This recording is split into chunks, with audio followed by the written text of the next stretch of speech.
Hello everyone, my name is Teresa with Chopstick and Succulents, and in this video, I'm going to explain to you why you should not water your succulents if you are not sure if it is time to water or not.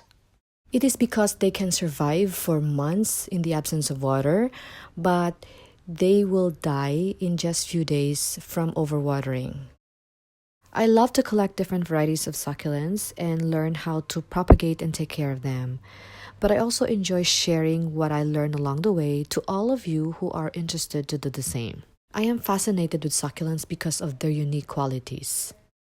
They can propagate fast and they can propagate even from leaves. They can change colors depending on their location, sunlight exposure, and watering techniques. The images you're seeing were submitted by some of our Chopstick and Succulents Global Group members, and they are of the same Ionium kiwi, but from different locations.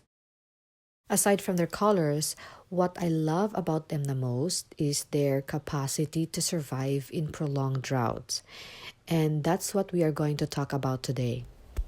After watching this video, I assure you that you will not make a mistake of overwatering your succulents again. Okay, let me show you the miniature teapot arrangement that I made 3 months ago.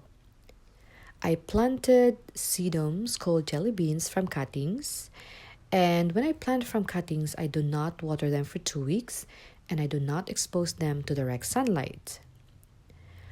For demonstration purposes, I intentionally did not water this for 2 months.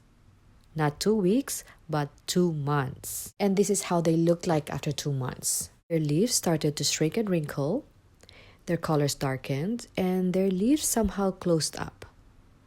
But you know what? They are still alive. In order for them to survive, they become dormant, meaning that their growth and development temporarily stopped in order to minimize their metabolic activity. Therefore, it helped them to conserve energy. So I watered the arrangement thoroughly. Now focus your attention on the soil. See how fast the water seeps through? That's how it should look like when you water. You should use fast-draining soil to prevent problems. Visit our website, chopstickandsucculents.com, if you are interested to know our formula for a well-draining soil. I poured 2 cups of water, but most of it comes out of the hole. So I have to repeat it several times to make sure that the soil is completely wet. And I let the container to sit on the remaining water for 2 days. And now look at this. This is the result after 48 hours. It's amazing, right? The leaves of well-watered succulents are plump and they can revert back to green. You have to be very careful with the amount of water that you soak them with because you just want to provide them enough water to store but not to overhydrate. And here's another arrangement that needs water therapy. 24 hours after this was watered, they look good again.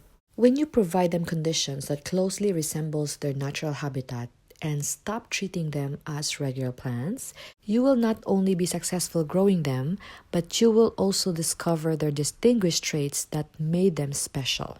I hope you learned something from this tutorial, and please don't forget to click the image at the end of this video if you have not subscribed yet.